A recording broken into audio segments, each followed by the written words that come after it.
It's Thursday, the 26th of September, and today we're filming in my lounge. It is a room that we use for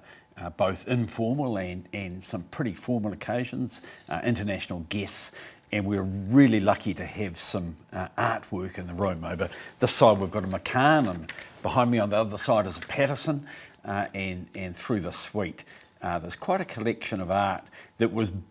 bought from the artists when they were budding young artists before they were famous. So it's cheap art, some of which is appreciated in value quite a lot. So today we're going to start off with a couple of rulings, the business statement about what's going to happen after the 2-week recess, and then we'll get on to oral questions. Deborah Russell to the Minister of Economic Development about the screen industry, Paula Ballett to the Minister of Internal Affairs about the Royal Commission inquiry into abuse in care, Paul Goldsmith to the Minister of Finance about his statements,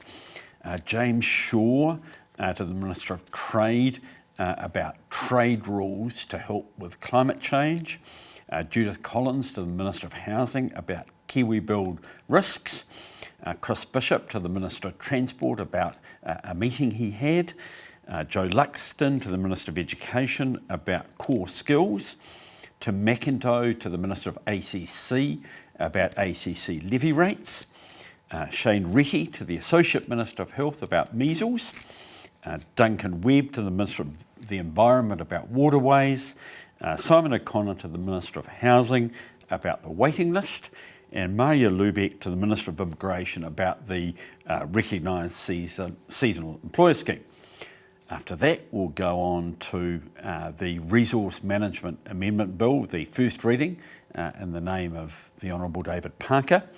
then to the further continuation of the committee stages of the Local Government Amendment Bill, then the third reading of the Education School Donations Amendment Bill. If we get through that, we'll have the Statutes Amendment Bill, but I doubt that we'll get that far. When the House adjourns, it will come back at 2 o'clock on Tuesday, the 15th of October.